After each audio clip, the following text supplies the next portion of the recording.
We crossed Cook Straits from Wellington in one of those rusty little iron tanks that go up and down and across there for 20 or 30 years and never get wrecked for no other reason, apparently, than that they have every possible excuse to go ashore or go down on those stormy coasts. The age, construction, or condition of these boats, and the southeasters, and the construction of the coastline, are all decidedly in favor of their going down. The fares are high and the accommodation is small and dirty. It is always the same where there is no competition. A year or two ago, when a company was running boats between Australia and New Zealand without competition, the steerage fare was £3 direct single, and £2.10 between Auckland and Wellington.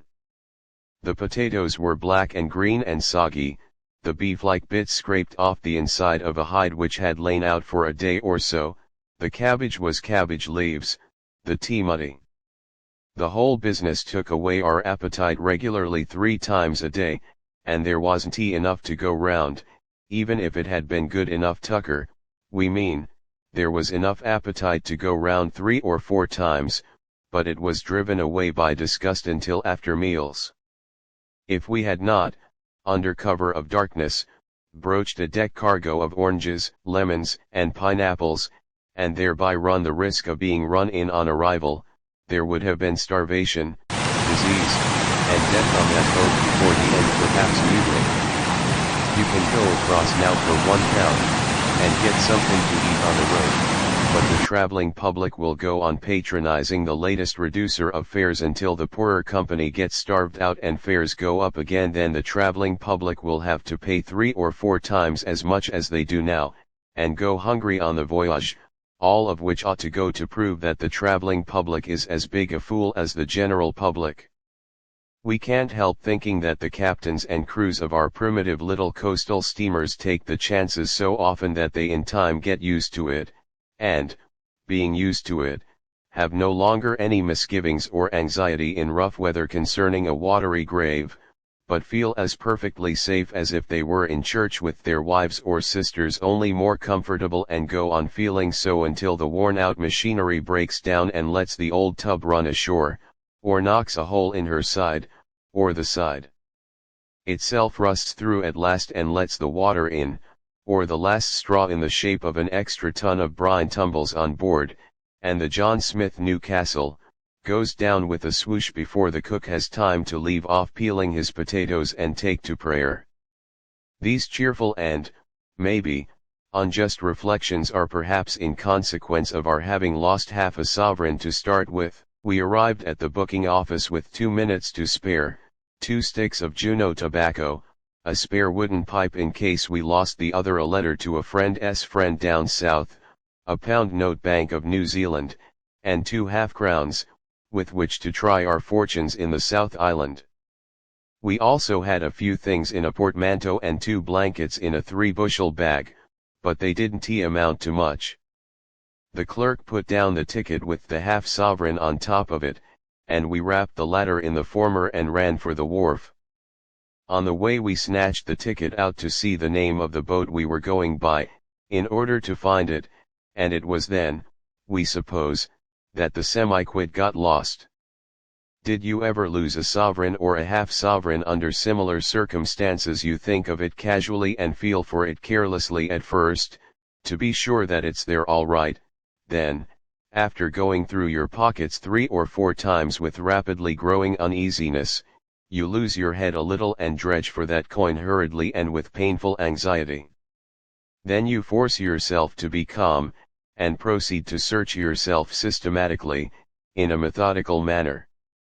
At this stage, if you have time, it's a good plan to sit down and think out when and where you last had that half-sovereign, and where you have been since, and which way you came from there, and what you took out of your pocket, and where, and whether you might have given it in mistake for 6pence at that pub where you rushed in to have a beer, and then you calculate the chances against getting it back again. The last of thee kept well. We left Wellington with a feeling of pained regret, a fellow wanderer by our side telling us how he had once lost a £5 note and about 2/3 of the city unemployed on the wharf looking for that half-sovereign. A sailor said that the Moa was a good seaboat, and, although she was small and old, he was never afraid of her. He'd sooner travel in her than in some of those big cheap ocean liners with more sand in them than iron or steel, you know the rest. Further on, in a conversation concerning the age of these coasters, he said that they'd last fully 30 years if well painted and looked after. He said that this one was seldom painted, and never painted properly, and then, seemingly in direct contradiction to his previously expressed confidence in the safety and seaworthiness of the Moa, he said that he could poke a stick through her anywhere. We asked him not to do it. It came on to splash, and we went below to reflect, and search once more for that half-sovereign.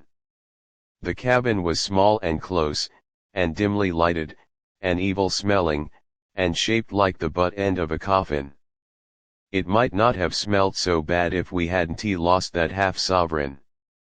There was a party of those gypsy-like Assyrians, 2 families, apparently the women and children, lying very sick about the lower bunks, and a big, good-humored-looking young Maori propped between the end of the table and the wall, playing a concertina.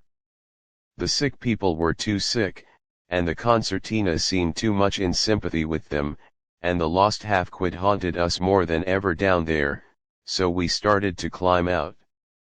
The first thing that struck us was the jagged top edge of that iron hood-like arrangement over the gangway. The top half only of the scuttle was open. There was nothing to be seen except a fog of spray and a Newfoundland dog seasick under the lee of something. The next thing that struck us was a tub of salt water, which came like a cannonball and broke against the hood affair, and spattered on deck like a crockery shop. We climbed down again backwards, and sat on the floor with emphasis, in consequence of stepping down a last step that wasn't there, and cracked the back of our heads against the edge of the table. The Maori helped us up, and we had a drink with him at the expense of one of the half-cases mentioned in the beginning of the sketch. Then the Maori shouted, then we, then the Maori again, then we again, and then we thought, dash it, what a half-sovereign will fall on our feet all right. We went up Queen Charlotte's Sound, a long crooked arm of the sea between big, rugged, black-looking hills. There was a sort of lighthouse down near the entrance, and they said an old Maori woman kept it. There were some whitish things on the sides of the hills, which we at first took for cattle, and then for goats. They were sheep. Someone said that that country was only fit to carry sheep. It must have been bad, then, judging from some of the country in Australia which is only fit to carry sheep. Country that wouldn't carry goats would carry sheep, we think. Sheep are about the hardiest animals on the face of this planet barring crocodiles. You may rip a sheep open whilst watching for the boss's boots or yarning to a penmate, and then when you have stuffed the works back into the animal, and put a stitch in the slit, and poked it somewhere with a tar stick, it doesn't matter much where the jumbuck will be all right and just as lively as ever, and turn up next cheering without the ghost of a scratch on its skin. We reached Picton, a small collection of twinkling lights in a dark pocket, apparently at the top of a sound. We climbed up onto the wharf, got through between 2 railway trucks, and asked a policeman where we were, and where the telegraph office was. There were several pretty girls in the office, laughing and shacking the counter clerks, which jarred upon the feelings of this poor orphan wanderer in strange lands. We gloomily took a telegram form, and wired to a friend in North Island, using the following words, wire quit, stumped. Then we crossed the street to a pub and asked for a room, and they told us to go up to number 8. We went up, struck a match, lit the candle, put our bag in a corner, cleared the looking glass off the toilet table, got some paper and a pencil out of our portmanteau, and sat down and wrote the sketch. The candle is going out. Please like, share and subscribe my channel for more informative audiobook. Thanks.